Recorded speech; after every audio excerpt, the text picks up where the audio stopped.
We talked about what a church should look like and to whom do we reach out with this new church. And so the second Sunday of Advent of 2015 is when we had our first worship service. And we met and we enjoyed what happened. It was just that family and myself and Donna, my wife. And we met and we haven't looked back since. We've kept moving forward. And so we determined that FaithPoints was going to be a church that would reach out not only to the person that had never been in church before, but especially to those who were displaced Christians that needed a place to worship, that would feel comfortable. And so that's how we got started. We're a small congregation. We know each other, and relationships are very important. Personal relationships are extremely important. We understand that our relationship with God is a very personal relationship. And so we are to mirror that. That's the reason we say that we want to provide a haven between hurt and healing, because we know there are a lot of people that have tried the larger churches. It hasn't worked for them. So what we've chosen to do at FaithPoints is we have an organist. She's very good. We use hymnals. We will have a soloist come in to worship. And so, we try to do what we can to reach out to all people, at the same time knowing, you can't be there for everyone in their particular style, but you try to do what you can. Our slogan is a haven between hurt and healing.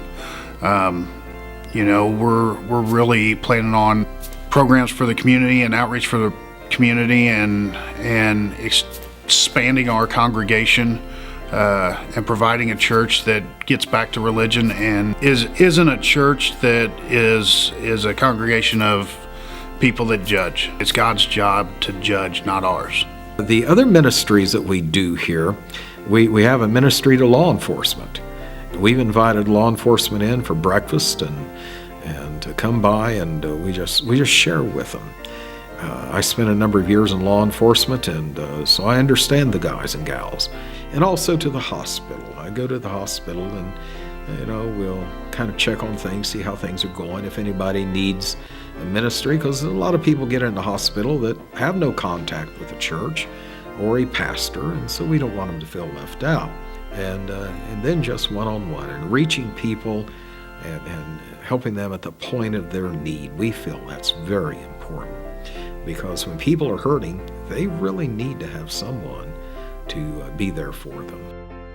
Well, when we started FaithPoints, did so because people needed a place to worship.